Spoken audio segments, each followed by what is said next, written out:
Marketing एक ऐसा word जो घटिया से घटिया कंपनी के घटिया से घटिया प्रोडक्ट को मार्केट में आसानी से बेचने में सक्षम हो जाता है। हम पिछले कुछ टाइम से देख रहे हैं कि यमुना की सफाई जोरों शोरों पर चल रही है और मैंने ये देखा कि जमुना जी के पानी को जब सुखाया गया तो उसके नीचे प्लास्टिक का पूरा आइलैंड मौजूद था।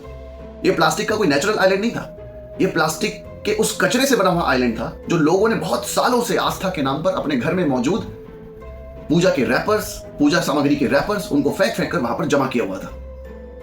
उस कचरे की अगर बहुत ज्यादा मात्रा को इकट्ठा किया जाए और उसके सैंपल्स को देखा जाए तो उसमें 50% से ज्यादा कचरा ऐसे हवन सामग्री और पूजा सामग्री का होगा जिनके ऊपर कई देवी देवताओं की तस्वीरें बनी होती है। क्या होता जा रहा है लोगों को?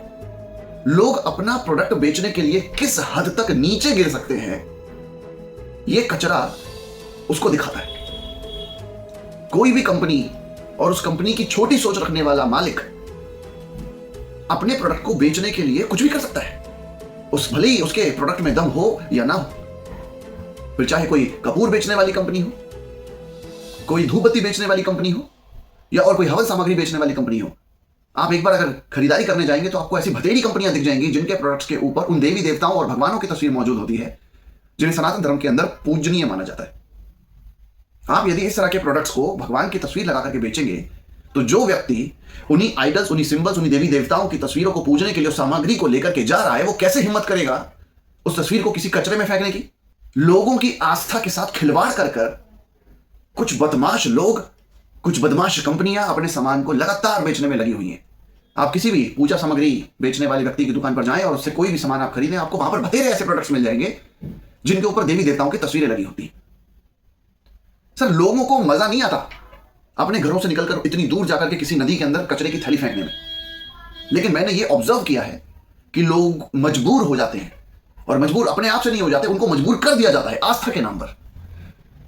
उनको इमोशनल फूल बनाया जाता है आस्था के नाम पर।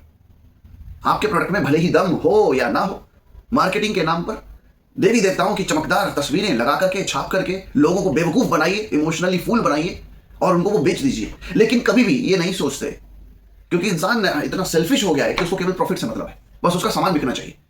वो ये कभी भी नहीं सोचते कि जब उस प्रोडक्ट को यूज कर लिया जाएगा तो बचे हुए रैपर और पॉलीथिन का क्या इस्तेमाल किया जाएगा। कुछ भी नहीं, सिवाय उसे किसी नदी में फेंकने के, सिवाय उसे जमुना जी या गंगा जी में फेंकने के। मेरी लोगों से केवल एक ही दरख्वास्त है, जब भी आप मार्केट में जाएं, इस तरह के प्रोडक्ट्स देखें, उनको सिरे से बॉयकॉट कर दीजिए। ऐसे प्रोडक्ट जिनके ऊपर भगवान की तस्वीर है, किसी देवी देवता की तस्वीर है, उसको बिल्कुल बॉयकॉट कर दीजिए। ऐसी बदमाश कंपनियों को सबक सिखाना होगा। और सरकार से भी मैं अनुरोध करूंगा, ऐसी कंपनियां जो अपने प्रोडक्ट्स को बेचने के लिए लोगों के इमोशन का इस्तेमाल करके उसके ऊपर देवी देवताओं की तस्वीरें लगाती हैं, भगवानों की तस्वीरें लगाती हैं, सफाई का खर्च ऐसी कंपनियों से वसूल किया जाए। जय हिंद।